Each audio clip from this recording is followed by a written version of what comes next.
नमस्कार मंडळी, कसे आहेत सगळे? अंतरा फूडी व्लॉगमध्ये तुमचं स्वागत आहे। तर आज मी तुम्हाला दाखवणार आहे भन्नाट चवीची अप्रतिम होणारी दोडका आणि कोळंबीची मस्त चमचमीत मसालेदार भाजी। तर इथे हे दोडके घेतलेले आहेत, यांना शिराळे देखील म्हणतात। तर ते असे साल काढून साफ करून घेतलेले आहेत। तर ते आता आपण छान असे कट करून घेऊया। इथे बघू शकता या पद्धतीने कट करायचे आहेत। जास्त पण आपण भेंडा वगैरे चिरतो तसे बारीक चिरायचे नाहीत। त्याचं कारण असं तर ते भाजीमध्ये जास्त प्रमाणात शिजून एकदम मऊ होतात, म्हणून हे दाखवते त्या पद्धतीने पूर्ण चिरून घ्यायचे आहेत। अगदी थोडे जाडसरच ठेवायचे आहेत। इथे बघू शकता सेम या पद्धतीने चिरायचे आहेत। तर याच पद्धतीने मी सगळे आपले घेतलेले शिराळे चिरून घेणार आहे। तर इथे बघू शकता एवढ्या जाडीचे हे शिराळे मी चिरून घेतलेले आहेत। आणि इथे माझे हे सगळे शिराळे चिरून झालेले आहेत। तर आता आपण फोडणी करायला घेऊया। तर इथे मी पातेलं गरम करत ठेवलेलं आहे, त्यावर घातलेलं आहे तेल। आता तेल थोडं आपलं गरम झालं की लगेचच आपण घालूया कांदा, आणि कांदा छान लालसर रंगावर आपण परतून घेऊया। तर कांदा आपला छान असा लालसर रंगावर होत आलेला आहे।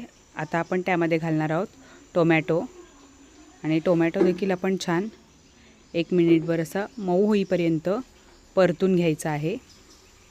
तर इथे माझा टोमॅटो देखील परतून झालेला आहे। आता मी घरगुती लाल तिखट घातलेलं आहे, हळद, धना पावडर आणि मीठ। तर हे देखील आता आपण छान असं मिक्स करून घेऊया तेलावर।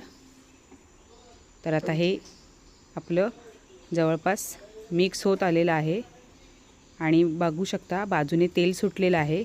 तर त्यावर घालायचं आहे आता कोळंबी।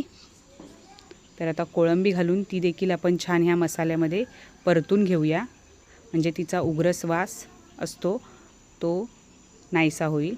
तर आता हे परतून झालेलं आहे। आता आपण घालणार आहोत शिराळे, आणि शिराळे देखील ह्या मसाल्यामध्ये आपण छान असे एकजीव करायचे आहेत।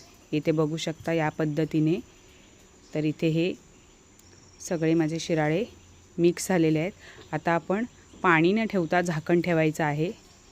तर इथे मी झाकण बाजूला करते। इथे बघू शकता 5 मिनटं झाल्यावर हे पाणी न ठेवता इतकं पाणी आपल्या भाजीला सुटलेलं आहे।